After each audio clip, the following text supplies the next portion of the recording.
Halo, assalamualaikum warahmatullahi wabarakatuh. Ketemu lagi dengan Bagus Johan Maulana SKM dalam video konsultasi kusta. Teman-teman, saya akan menajamkan lagi tentang tanda dan gejala reaksi kusta.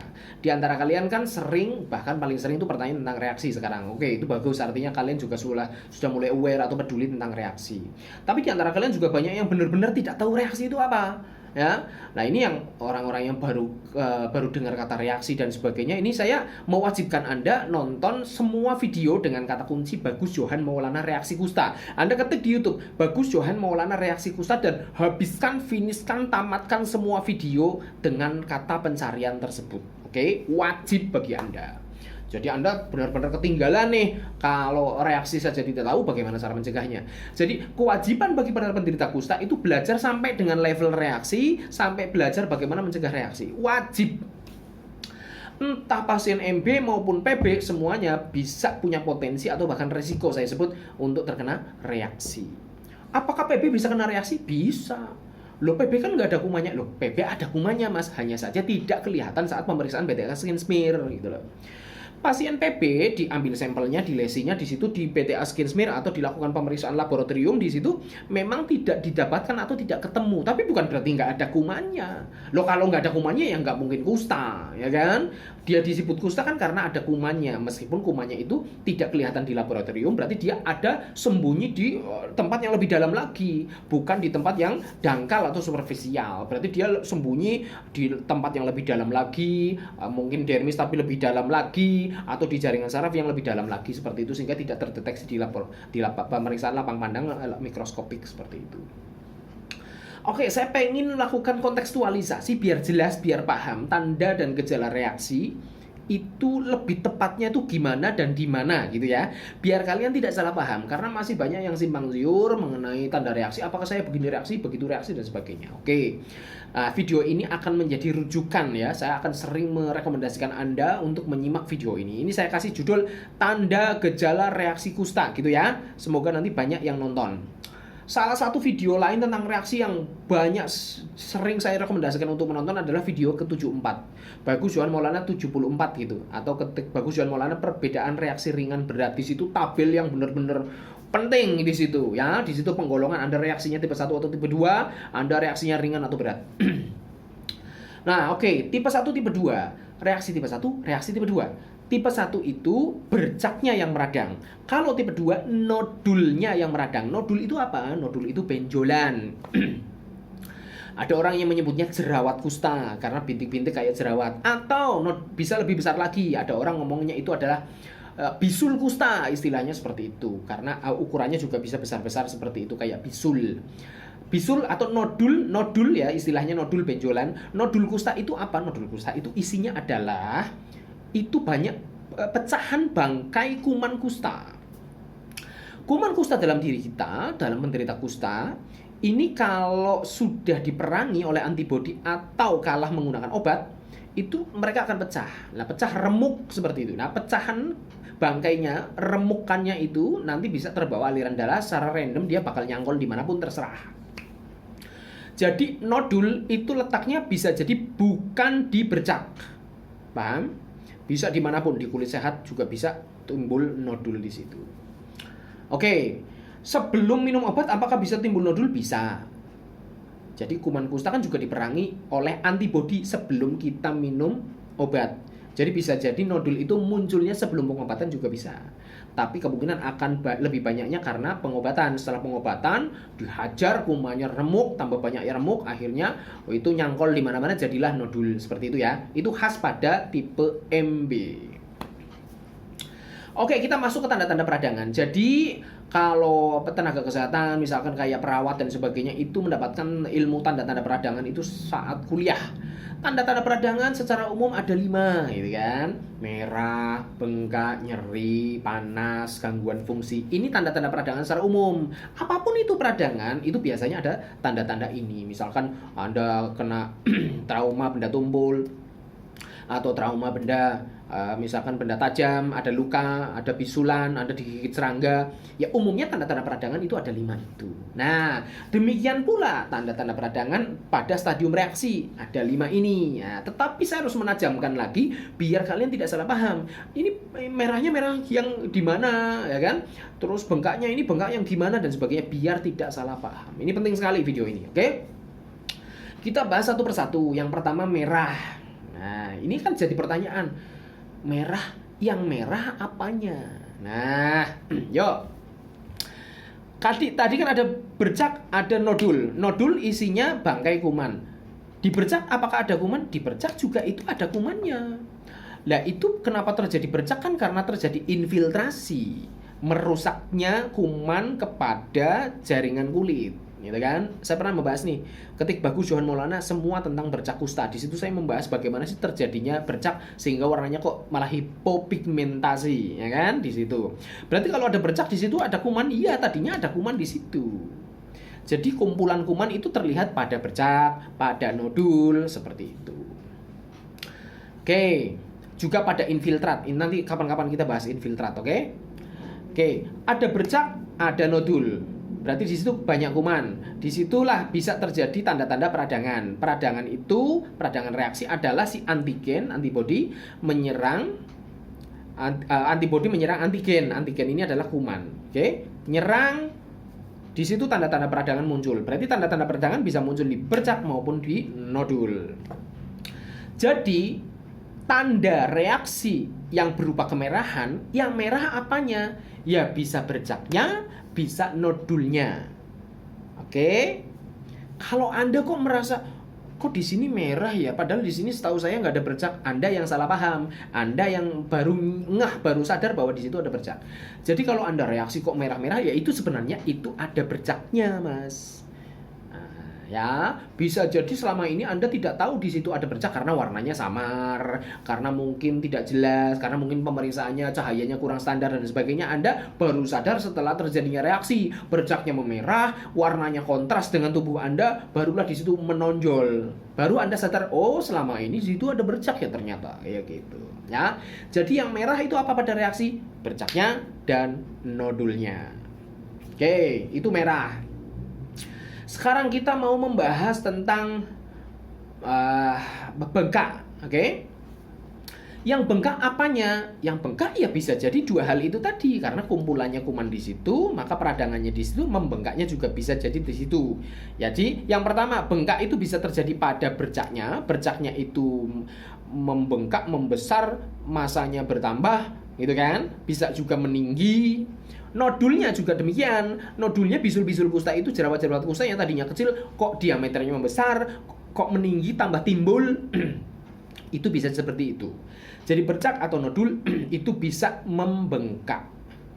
Tetapi bengkak itu bisa juga terjadi bukan pada bercak dan nodulnya saja, tetapi melebar ke area lain yang kulit normal. Karena yang namanya bengkak itu kan cairan yang berasal dari dalam vaskuler, intravaskuler keluar ke interstisial. Daerah interstisial, daerah antar sel.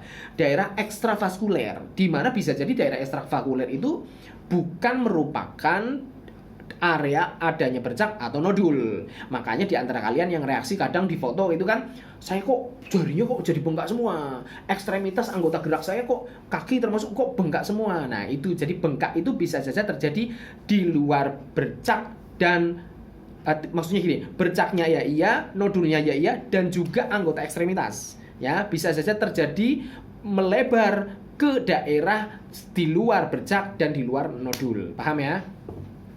Oke, sekarang kita membahas tentang nyeri. Nyerinya itu terletak di mana? Nyeri, saya pernah bikin video Bagus Johan Maulana nyeri pada penderita kusta. Simak itu baik-baik. Nyeri terjadi di mana? Bercak, ada nodul. Nyeri terjadi di mana? Nah, ini hati-hati. Nyeri yang khas sebagai tanda reaksi adalah, perlu digarisbawahi, nyeri tekan atau nyeri raba pada daerah saraf tepi. Berarti bukan pada bercak dan pada nodulnya, Pak. Bukan. Karena bercak bisa saja sudah terjadi kematian saraf sensorik. Bisa jadi sensasi rasanya aslinya rasanya nyeri, tapi gara-gara di situ terjadi kematian saraf sensorik, maka hanya terasa seperti gatal. Di antara orang-orang yang merasakan gatal pada reaksi itu ada, tapi tidak semua orang merasakan. Tapi ada beberapa orang yang merasa gatal. Yang tadinya bercak mati rasa, saat reaksi kok kerasa gatal. Gatal itu mungkin bahasanya macam-macam. Ada kayak kerasa kayak ada semut menari, semut bergerak, ada yang merasa kayak apa ya yang bergerak di dalamnya. Nah, itu bisa jadi itu nyeri tetapi dirasakan secara subjektif sebagai sensasi gatal. Tapi sensasi gatal itu bukan menjadi tanda spesifik sebagai peradangan, bukan. Oke, yang spesifik nyeri ini adalah nyeri pada saraf tepi jika dilakukan pemeriksaan palpasi, nyeri tekan atau nyeri raba. Berarti caranya dengan palpasi, ditekan saraf tepinya. Saraf tepinya di mana? Ya kalau orang awam tidak tahu. Oke, hanya tenaga kesehatan yang terlatih. Ada auricularis magnus, ada saraf tepi ulnaris, ada saraf tepi popliteal lateral di sebelah lutut sebelah luar, ada di mata kaki bagian dalam tibialis posterior. Letaknya di mana secara presisi hanya tenaga kesehatan yang sudah terlatih. Disitulah dilakukan perabaan atau palpasi. Jika dilakukan perabaan terus kamu sebagai pasien kesakitan, meringis, menarik diri, nah itu udah jelas. Oh, ini yang namanya nyeri pada saraf tepi, nyeri ditekan atau diraba. Inilah yang merupakan tanda-tanda reaksi kusta. Jika yang lain, sensasi-sensasi yang lain, misalkan kayak sensasi merasa terbakar, gatal dan sebagainya, itu tidak merupakan tanda yang spesifik nyeri reaksi. Bisa saja Anda merasakan itu, tapi itu tidak merupakan tanda spesifik dari reaksi. Oke, pahami itu. Oke, paham ya? Jadi nyeri itu pada saraf tepi jika dilakukan palpasi atau perabaan. Oke. Dan ini benar-benar spesifik itu. Lah, untuk melakukan ini berarti kan harus tatap muka dong. Lah, ini makanya kadang saya mengalami kendala, mengalami ya, kekurangannya dari konsultasi privat yang saya adakan seperti ini. Orang minta kepastian, saya ini reaksi atau tidak, Pak? Saya merasa kayak kerasa nyeri, terus buat gerak sakit, merasa ditusuk-tusuk, merasa kayak ditusuk-tusuk duri seperti itu di bagian tumit dan sebagainya. Aku kan nggak bisa megang tumitmu, Mas. Sedangkan ini pemeriksaannya harus melakukan palpasi. Nah, itu ya. Oke. Merah sudah, terus tumor sudah, dolor nyeri sudah. Satu lagi adalah panas. Panas di sini yang panas apanya, Pak? Oke. Panasnya ya daerah yang meradang itu, yaitu bercak atau nodul. Panas di sini adalah panas yang secara objektif. Bukan Anda merasa sensasi panas kayak terbakar. Meskipun Anda bisa jadi itu Anda rasakan, tapi itu merupakan bagian dari nyeri yang tadi saya katakan. Meskipun tadi saya jelaskan bahwa sensasi panas, sensasi berarti Anda merasakan secara subjektif, aku terasa panas. Panas itu merasa kayak terbakar cairan kimia atau kayak kerasa dekat dengan api, seperti itu. Itu bisa jadi Anda merasa seperti itu saat reaksi. Tapi itu merupakan bagian dari nyeri, tapi bukan nyeri yang khas pada tanda reaksi. Kalau ngobrol tentang nyeri pada reaksi, berarti lebih spesifik. Tadi saya ngomong adalah nyeri tekan pada saraf tepi. Jadi sensasi panas tidak merupakan tanda pasti atau spesifik bahwa itu adalah nyeri reaksi. Balik lagi ke kalor atau panas. Yang saya maksud kalor, panas pada tanda reaksi adalah panas yang secara objektif, bukan perasaan subjektif Anda sebagai OYPMK. Saya merasakan panas, bukan itu. Tapi panas yang merupakan tanda peradangan reaksi adalah panas secara objektif, maksudnya diperiksa oleh orang lain, dipegang oleh tenaga pemeriksanya, atau Anda yang tangannya masih bisa merasakan sensasi, kok anget ya? Itu loh maksudnya loh. Jadi peningkatan suhu daerah sekitar, baik sekitar bercak maupun sekitar nodul, dipegang kok rasanya rada anget ya. Nah, karena di situ lagi sedang peradangan, terjadi peningkatan metabolisme sehingga suhunya naik. Suhu pada lokal sini ataupun demam secara sistemik, greges. Nah, ini lebih objektif lagi diukur menggunakan termometer seperti itu. Oke, paham ya? Di tabel yang video Bagus Johan Maulana 74 di situ saya menjelaskan ada tipe 1, tipe 2. Tipe 1 ringan berat, tipe 2 ringan berat. Di tipe 1 level ringan tidak ada demam. Di tipe 1 level berat bisa jadi ada demam, bisa jadi nggak ada demam. Ya, di tipe 2 yang terjadi nodul peradangan. Di level ringan bisa terjadi demam atau tidak, atau kalaupun demam juga tidak tinggi. Tetapi kalau tipe 2 levelnya berat pasti demam. Oke, di situ penjelasan tentang demam. Oke. Sekarang yang terakhir ya, yaitu tentang gangguan fungsi. Gangguan fungsi saraf di sini maksudnya. Kalau peradangan secara umum adalah terjadi gangguan fungsi. Ya, gangguan fungsi karena organ di situ lagi meradang, maka terjadi gangguan fungsinya secara umum ya. Tapi kalau peradangan yang kita maksud adalah reaksi kusta, ini benar-benar spesifik. Yang dimaksud gangguan fungsi adalah gangguan fungsi saraf. Gangguan fungsi saraf di sini lebih spesifik lagi di daerah apa? Yaitu gangguan fungsi saraf motorik mata dan juga sensorik atau motorik telapak tangan dan jari. Oke, dan juga telapak kaki dan jarinya. Hanya itu saja yang kita fokuskan kalau kita bicara ada gangguan fungsi saraf pada reaksi. Oke? Jadi bukan gangguan saraf sensorik pada bercaknya, bukan. Oke? Yang merupakan tanda reaksi gangguan fungsi sarafnya adalah dari mata, gangguan motorik yaitu tidak bisa memejamkan mata. Makanya pada beberapa pertanyaan kunci, apakah Anda sedang reaksi berat atau tidak? Apakah ada lakoptalmus dalam 6 bulan terakhir? Itu pun kita kasih batasan 6 bulan terakhir ya, gangguan fungsi sarafnya. Kalau ya saya sudah tidak bisa merem, sudah berapa lama? Sudah 1 tahun. Loh ya, itu berarti Anda bukan sedang reaksi sekarang, tetapi itu merupakan tanda-tanda sisa reaksi akhirnya cacat yang sudah permanen, seperti itu. Tapi kalau lakoptalmusmu tidak bisa merem secara sempurna baru 3 bulan ini, oh berarti detik ini Anda sedang reaksi. Berarti dalam kondisi akut sedang reaksi baru, berarti Anda memerlukan pengobatan prednison atau metipetrexol. Tuh, kita lihat matanya. Bisa memejamkan nggak?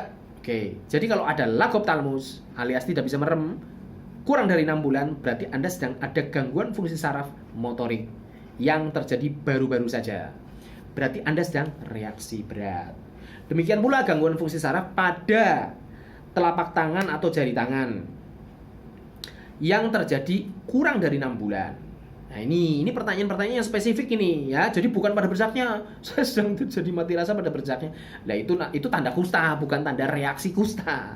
Kalau reaksi kusta spesifik ya, pada tangan, pada mata, tangan seperti apa? Ada misalkan saya kok mati rasa daerah sini.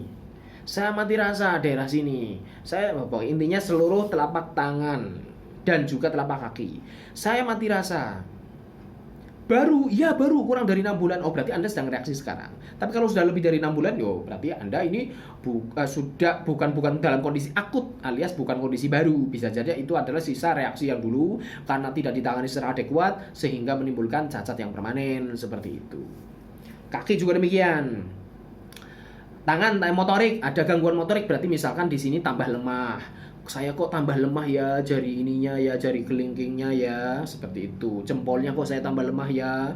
Ini pergelangan tangannya buat ngegas kayak gini juga tambah lemah ya.